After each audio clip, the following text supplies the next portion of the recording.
ಹನುಮಂತನ ಕೃಪೆಯಿಂದ ಇವತ್ತು ನಮ್ಮ ಈಗಿನ ನಮ್ಮ ಜನರೇಷನ್ಗೆ ಒಂದು ಅಯೋಧ್ಯೆಯಲ್ಲಿ ಪ್ರತಿಷ್ಠಾಪನೆ ಆಗುವಂಥ ರಾಮಲಾಲ ನೋಡುವಂಥ ಒಂದು ಅವಕಾಶವನ್ನು ಪ್ರತಿಷ್ಠಾಪನೆ ಭಗವಂತ ಕೊಟ್ಟಿದ್ದಾನೆ.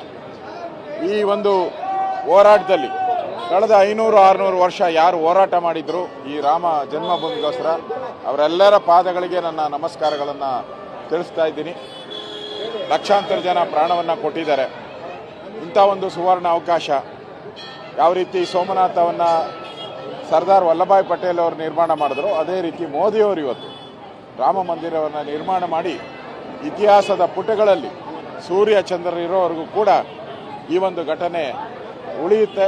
ಇಡೀ ದೇಶದ ಜನ, ಇಡೀ ಪ್ರಪಂಚದ ಜನ, ಎಲ್ಲ ಹಿಂದೂಗಳು ಈ ಒಂದು ನಮ್ಮ ಮನೆ ಹಬ್ಬ, ನಮ್ಮ ಮನೆಯಲ್ಲೇನೋ ಕಾರ್ಯ ನಡೀತಾ ಇದೆ, ಶುಭ ಕಾರ್ಯ ನಡೀತಾ ಇದೆ ಅಂತೇಳಿ ಇಡೀ ದೇಶದ ಪ್ರಪಂಚದ ಮೂಲೆ ಮೂಲೆಗಳಲ್ಲೂ ನಡೀತಾ ಇದೆ. ಇಂಥ ಒಂದು ಅವಕಾಶ ನಮಗೆ ಸಿಕ್ಕಿದೆ. ಆದರೆ ಇಷ್ಟೆಲ್ಲ ಆದರೂ ಕೂಡ ಕರ್ನಾಟಕ ಸರ್ಕಾರಕ್ಕೆ ಇನ್ನೂ ಬುದ್ಧಿ ಬಂದಿಲ್ಲ. ಎಲ್ಲ ಕಡೆ ರಜಾ ಘೋಷಣೆ ಮಾಡಿ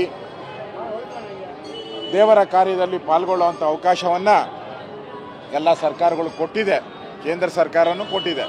ಆದರೆ ಇವರಿಗೆ ದುರ್ಬುದ್ಧಿ, ಹಠ, ಯಾವ ರೀತಿ ದುರ್ಯೋಧನ ದುಶ್ಯಾಸನ ಹಠ ಹಿಡಿದ್ರು, ಹಠದಿಂದನೇ ಅವರೆಲ್ಲ ಸರ್ವನಾಶ ಆದರು. ಇವರು ಕೂಡ ಕಾಂಗ್ರೆಸ್ ಅವರು ಕೂಡ ಕೊಟ್ಟಿದ್ರೆ ಎಂತೆಂಥದಕ್ಕೋ ಕೊಟ್ಟಿದ್ದಾರೆ. ಲೀವನ್ನು ಯಾವುದ್ಯಾವುದಕ್ಕೋ ಕೊಟ್ಟಿದ್ದಾರೆ. ರಾಮನಿಗೋಸ್ಕರ ಕೊಟ್ಟಿದ್ರೆ ಒಳ್ಳೆಯದಾಗ್ತಾ ಇತ್ತು. ಅದನ್ನು ಮಾಡದೆ ಇತಿಹಾಸದ ಪುಟಗಳಲ್ಲಿ ಕಳಂಕವನ್ನು ತರುವಂಥ ಕೆಲಸವನ್ನು ಈ ಕಾಂಗ್ರೆಸ್ ಸರ್ಕಾರ ಮಾಡ್ತಾ ಇದೆ. ಎಲ್ಲಿ ನಾವು ರಾಮ ಮಂದಿರಕ್ಕೆ ರಜೆ ಕೊಟ್ಟರೆ ಮುಸ್ಲಿಮರು ಬೇಜಾರು ಮಾಡ್ಕೊಂತಾರೆ, ಮುಸ್ಲಿಮರು ಓಟ್ ಹೋಗ್ತೈತೆ, ಮುಸ್ಲಿಮರು ನಮ್ಮ ವಿರುದ್ಧ ತಿರುಗ್ತಾರೆ. ಆ ಒಂದು ಕಾರಣಕ್ಕೋಸ್ಕರ ಇವತ್ತು ಮುಸ್ಲಿಮರನ್ನು ಓಲೈಕೆ ಮಾಡೋಕ್ಕೋಸ್ಕರ. ಇದು ಅಶೋಕ್ ಅವರ ಮಾತು. ಅಶೋಕ್ ಮಾತಾಡ್ತಾ ಹೇಳ್ತಾ ಇದ್ರು, ಯಾಕೆ ರಜಾ ಕೊಟ್ಟಿಲ್ಲ ಅನ್ನುವಂಥ ಪ್ರಶ್ನೆ ಕೂಡ ಕೇಳಿದ್ರು. ಪ್ರಶ್ನೆ ಬೇರೆ ಇದೆಲ್ಲ